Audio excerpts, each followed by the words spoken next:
আসসালামু আলাইকুম রহমতুল্লাহি ওবরাকাতুহু। কেমন আছেন সবাই? আশা করি সবাই ভালো আছেন। আলহামদুলিল্লাহ, আল্লাহর রহমতে আমিও ভালো আছি। আমরা হঠাৎ করে আজকে একটা প্ল্যান করলাম, আমরা বরই মাখা খাবো।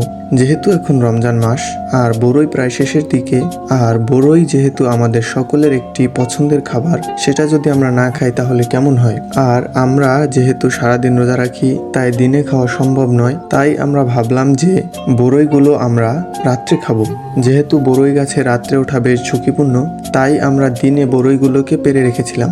এরপর আমরা ইফতারি করে এসে সকলে একসাথে বরই মাখালাম। বরই মাখানোর জন্য আমরা মরিচ, লবণ একসাথে মাখিয়ে নিলাম। এরপর বরইগুলোকে সুন্দরভাবে ছেঁচে নিলাম। এরপর বরই আর মরিচ মাখা একসাথে দুইটাকে সুন্দরভাবে মাখিয়ে নিলাম। দেখতে খুবই সুন্দর হয়েছিল, আর এটা দেখে আমাদের সকলের জিভে জল চলে আসছিল। আর খেতেও খুবই সুস্বাদু লাগছিল সকলের কাছে। সারাদিন রোজা রাখার পর ইফতারের পর এই বরই মাখা যে কতটা তৃপ্তিদায়ক ছিল তা বলে বোঝানো সম্ভব না।